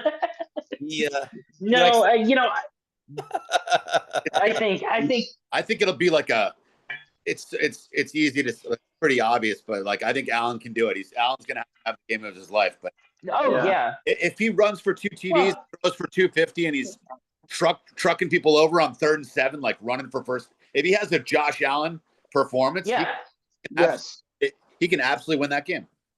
No turnover. Yeah, I think can't have them to get turnovers and lucky plays. But if they can, man for man, they can beat the Chiefs. They're not really scared of them. They're not scared of them. Yeah, and I think going back to what you're saying about the officials, you just can't let the officials beat you. No, you can't You whine know, about it. No. you just go do your No, job. you never rely on them at all. Just No, stay out of the way no, and just beat the guy. you just But beat the guy in front of you. the Bills can do it, man. I know you agree. Yeah, Like, absolutely. they can go in there and win. Yeah, absolutely. I think they can go to Arrowhead and get the dub. I don't Yeah. see. I think that the Chiefs are vulnerable on defense. I think Mahomes is Mahomes, Kelsey is Kelsey. I think just you've got to get the Chiefs defense. If the Bills can get up a score or two, and Yeah. just keep, and then they can, and then they just box. Yeah. I think for years it always felt like you need to go in there like a heavyweight and just hammer away at the Chiefs. I think this year, if the Chiefs can, if the Bills can win a couple of rounds early, then they can just box with them. Stay to the outside, keep outside of Mahomes' reach, outside of Andy Reid's reach, and just box.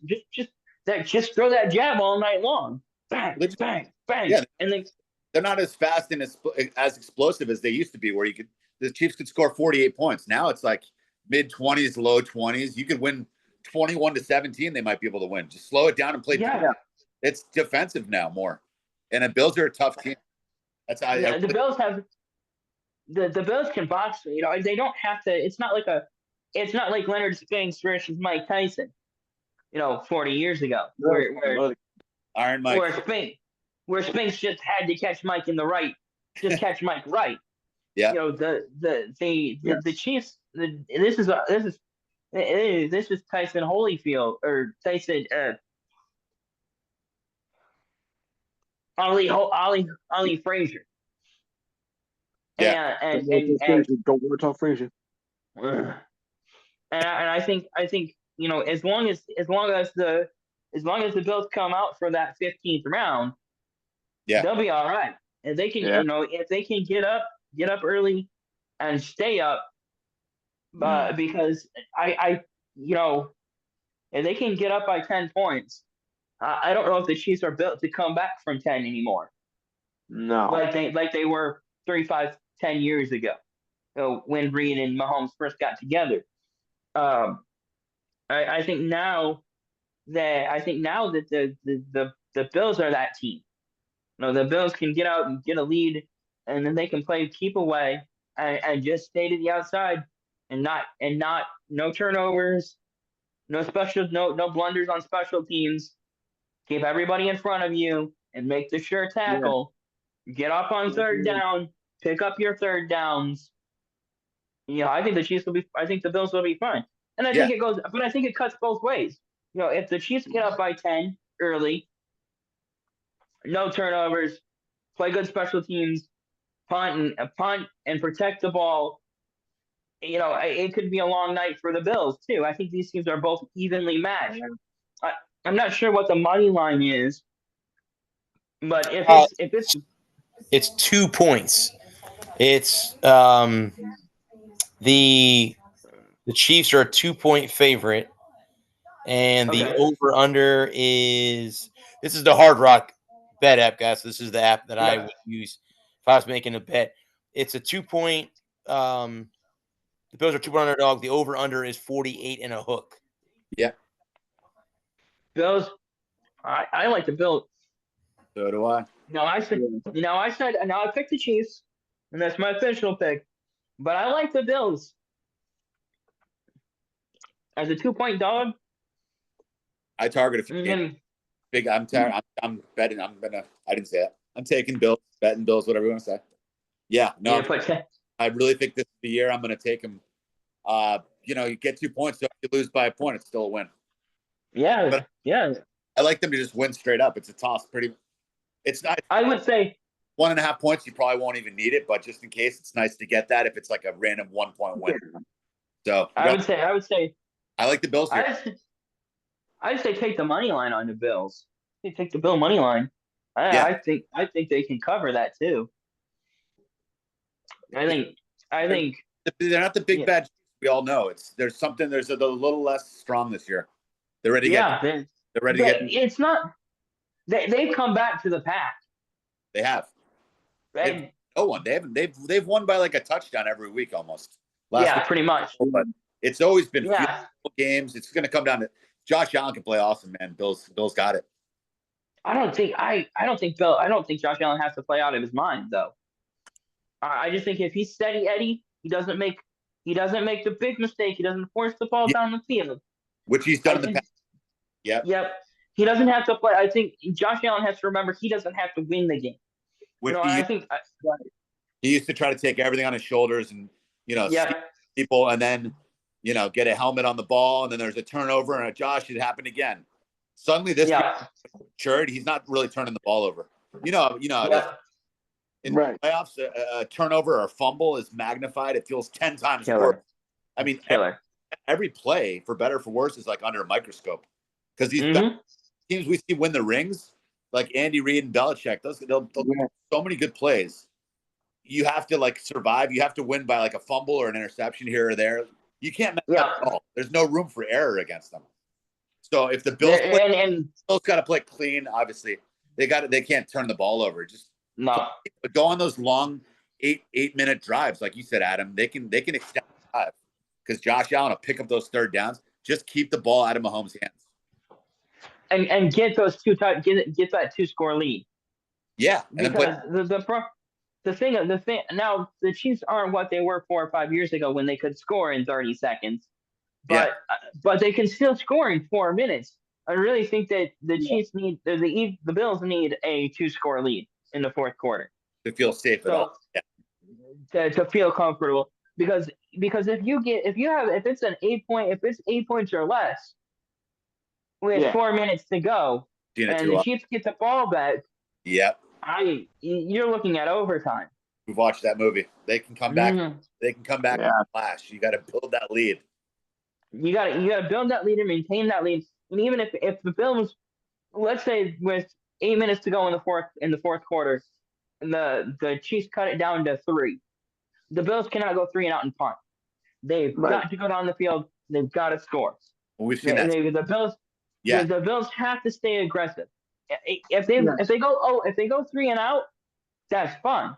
But it's got to be an aggressive 3 and out. They've got to try and push the ball down the field, pick up chunk yards. And not worry about whether or not you don't need an 8-minute drive if you can score in 2 minutes and keep the Chiefs at distance. And again, it goes back to my the boxing analogy when I say just keep the Chiefs at distance. You ain't got to knock them out to beat them. You just keep them at distance. You score you win some early rounds so that you can lose a couple of later middle rounds and then just win on points at the end of the fight.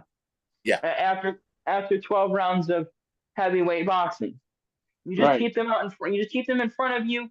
You work your angles. You pick your spots. You take your shots, and you score points off the jab. And you just wear them down, and you never let them come up. If the Chiefs start feeling themselves, if Mahomes is 25 for 31 with 3 touchdowns and 300 plus yards, that it's going to be a long night for the Bills. Of course, it'll be over. Yeah, it will. He just hasn't even looked at fantasy stats. Mahomes is not Mahomes fantasy wise and real world wise. He's not putting up the stats he used to. So he doesn't have the weapons. He's had Rashee Rice got in trouble. He lost Juju Smith. Then he's came back. That was the problem. Running backs. They're so vulnerable to get beat, man. I think Josh Allen's going to do it. Yeah. If the Bills can take away Kelsey, and force Allen to look somewhere else, I think that will be that's the key, is to take away Kelsey and make Mahomes beat you with someone else. Nice new deal. The new dude club. Nice haircut. I just put my hair. Okay, cool. Looks a little different. Good. I just put my hair up. It's in a pony right now. Yeah. I think it's 2 really good matchups. It's going to be a really fun, two even matchups. Yeah. Pretty even. Pretty even. I think that the Eagles are better than the I think the Eagles are about 3 points better than the Commanders, and the Bills are about 2 points better than the Chiefs. But then you got to give the Chiefs 2 points for home field, and then you give Andy Reid and Patrick Mahomes a point each, and that's how you get to Chiefs -2. I think on a neutral field, on a neutral site, Bills Chiefs, I think it's even. I think it's a push. Because the Eagles are a 6-point favorite. The over/under is 47 and a hook. Started at 5 and 5.5. Now it's going to 6, which means more and more people are betting on the Eagles, which is very interesting. So I like that money line. Yeah, if I wasn't an Eagles, I'd be taking the Commanders. I'm not betting against the Eagles, but I can rationally see why. I can think, wow, okay, that's a great bet. I mean, the Commanders. Well, the Commanders are as dangerous as you can be. They can be. The Commanders are a value bet right there. Not an easy, I'm just looking at it. 6 is a lot of points. You could still take the Eagles to win. You take the Eagles to win and the Commanders to cover. Yeah, money line, but you can take the money line. I like that. I would. That's the type of spread with 6 points. You could be up. It's same in college. You could be up 10 with 2 minutes left, and then if they score a late touchdown, you lose that bet. Mm-hmm. Giving those points is brutal in the playoffs, man. Every possession. Yeah. Oh, dude, every possession. Well, then it goes back to what I was saying about the referees. Yeah. And it's just so much more magnified. Yeah, I'm listening. Sorry, I had to turn my camera. Oh, okay, you're good. I thought you were telling me to turn something. I was like, I didn't turn anything. But in week 8, and I'm not sure what week the Bills played the Chiefs. Sounds like I think it was like 12 or 8 or 12 or something like that. In the middle of the season, going back to what we were talking about with the Dodgers, you can have a bad weekend. Yeah. You can drop 3 or 4 games over the course of a weekend. And then rip off 9 wins, and then go 9 for 13 over the next 2 weeks and be right back to where you were. But if you have a bad, and I think that's the thing about, Detroit and Washington just had a bad night. Yeah. You just had a bad night, and unfortunately, you only get to play 1 game. If it was a 3-game set, Detroit loses the first one, but now we know what we have and what we need, and you can bounce back in the second and third game and win. Yeah. And win a 3-game set 2-1. But when you just have the 1 game, and all it takes is 1 bad night. Yeah. And anything can happen. And I think that's where that's the thing that keeps coordinators up at night on Saturday. When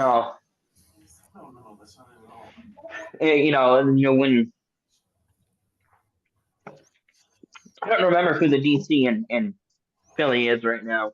Vic offhand. Oh yeah, it is Vic Fangio. First Vic year. Fangio. Number 1 D first year. I mean, that's dude. He blitzes. They have awesome.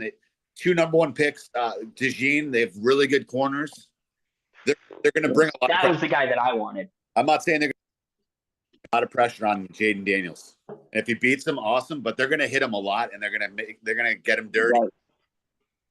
They're going to terrorize him. They're going to be in that backfield. If he throws if he throws for 400 yards, he deserves to win a Super Bowl. Good for him. But no. Well, that's what I was saying. That's what I was saying earlier with your first 15 or 20 plays. You have those your scripted set. 3 series, or some teams do, some coaches do, like 3 series or 15 plays. I think you come after him. You come after him early, and if he's getting the ball off, then you back off. You back out of that pressure, and you play coverage and try to take that away. if he's beating you, if you're getting home, then you just keep coming. And if he's beating you off the blitz, if he's getting the ball out quick, then you back out of that and play coverage. If he's running around on you and he's beating you with his legs, then you bring that safety up into the box and you take that away. And if you're getting home, then you don't change anything. I think, Adam, you will watch. I know you watch a ton of football. You'll appreciate, I think, just being able to, because it's only 2 games. Watch more like their D line and their backers. I think they're gonna. I've been watching them all year. Every game that Fangio brings them a lot. I think they're gonna pressure because he's a veteran coordinator. You know what I mean? He's not gonna. Yeah, I know. Oh God, Jaden Daniels gonna kill it. No, they're gonna be like, we're at home. We have some all pros all over this team. We were at the Super Bowl 3 years ago. We're going like, this is our house. I think you just got to play like, try to intimidate him if you can. Because if you let him sit back, man, you're right. You got to mix it up. Just depending. You can't have Daniels throwing for 400 yards, like outside in a playoff game. Oh. It's going to be a recipe. I think if you're going to lose, you got to go out just getting after him. Just muddy him, man. Make it the Eagles were 7th. The Eagles had the 7th highest blitzing percentage. More so recently, but the cool thing is they can get home. They can get there with 4 guys. And I think that try with that first. Yeah. If they can, 17th. Okay. If they can get to them with just 4 guys and not have to blitz, awesome. But just don't let them sit back there and destroy you. I hate. Right. I that too often with Mahomes and Brady through the years. Aikman to do it like Lou. You being a Cowboys fan, if Aikman's back there, you don't want anyone blitzing him. Make it uncomfortable. Blitz the quarterback. Make life uncomfortable for him. Well, I think and then if he beats you, at least you were blitzing and really terrorizing him. I think the thing is that you got to be able to get there. That's the key. If you can't get there, then you got to drop out and play coverage. Yeah. And not let him beat you with his arm. As if he's if he's getting the ball out quick, and he's beating that, if you're coming off the slot, and if he's checking into the hot read, or he's running, or they're going to draws. If he's audibling into draws, because Austin Eckler can run the ball, and he's 1 week healthier than he was last week. And he didn't have a great lane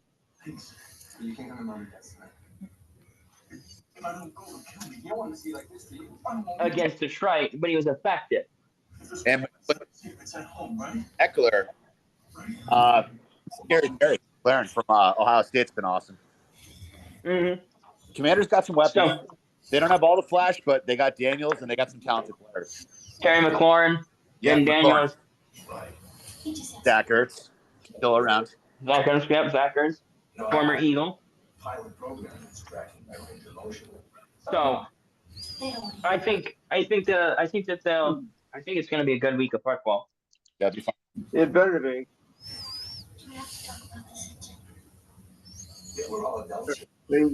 Most of the time, these 2 games are the best 2 games of the whole playoff. I mean, I think a good sexual appetite is real. Yeah. Part of being a man. But I do think the AFC game, I think is going to be, I think the better of the 2. Not to be wrong, of course, but I'm thinking that's going to be a high offensive battle. I think with the storyline with Josh Allen trying to get there and against the 2-time defending champ, it's the more dramatic match. They sent me the sheet. Yeah. Whole bunch of different positions on it. I just took off I think so. But Sunday night's tough. So I checked the box. Yeah. Those fans will be going to work next day. This is all stand by. But hey, I can't do that because my it's the worst Monday of the year. Yeah. Of course, if you lose, how the fans are going to react, though. Yeah. I don't know. Yeah. As we all know, Philly's a fairly hostile environment. Yeah. Yeah, I could put mildly yes, because you know how much trouble they are. I mean, look at how they are when they win a championship. They destroy the whole place. I wonder it's like when they lose. You dirty They other. destroy the place. You dirty other. Destroy the city, Lou. That's an absolute exaggeration. They didn't destroy anything. They had a parade. Yeah. Don't get up, Eagles fans, Lou, just because you're a Cowboys fan. No, the Eagles fans don't need any help making themselves look stupid. Right.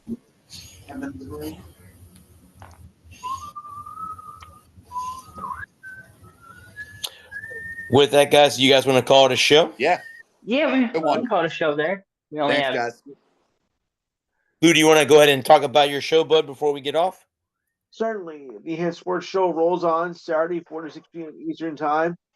Number is 512-543-4662. You can also check us out on YouTube. Go to YouTube and type in theenhancedsportsshow.com and I'll take you there. We've got a lot to do, mostly football. Of course, with the preview of Championship Sunday in the NFL. We'll recap the college football championship, which could have been a better result, but it wasn't. We'll also look at the NBA All-Star lineup is out. That just got released about a few minutes ago, so we'll take care of that. MLB Hall of Fame.